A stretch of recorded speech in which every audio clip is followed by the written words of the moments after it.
For those of you with a short attention span, I can sum up this review in one sentence. Saints Row 2 is fun, but don't play it on your PC. This game has been out for some time, but I'm just reviewing it now because I was given it for free.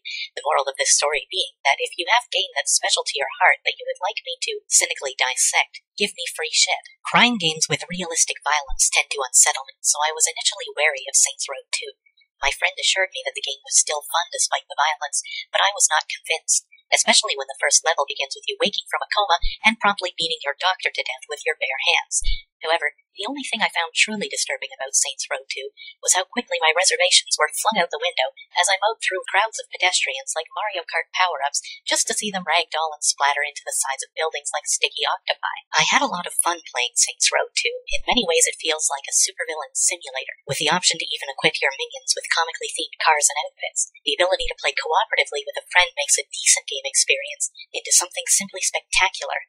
However, it is not all smiles and cunnilingus. First, I was not fortunate enough to play the console version of this game, and the PC port controls were so poorly mapped over that the entire game felt like you were trying to operate a Rubik's Cube with chopsticks. The control problems started the second I loaded the game and found I could not navigate the menus with the mouse. Naturally, I next tried the arrow keys and the WASD controls with no success. In fact, to navigate the menus, you need to use the Shift and Control buttons. I shit you not. Shift and Control.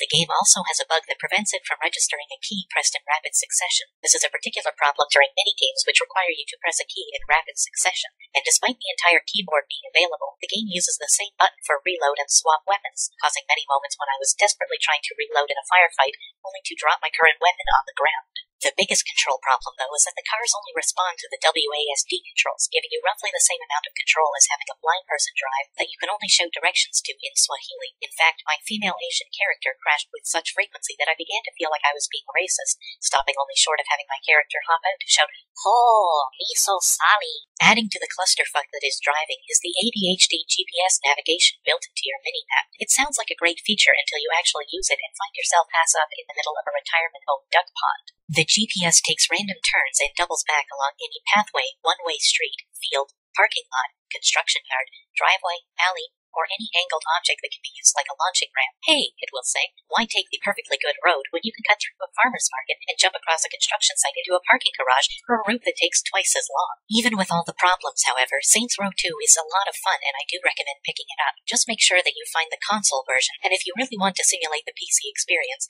simply place the controller between your legs and slap it around with your limp phallus.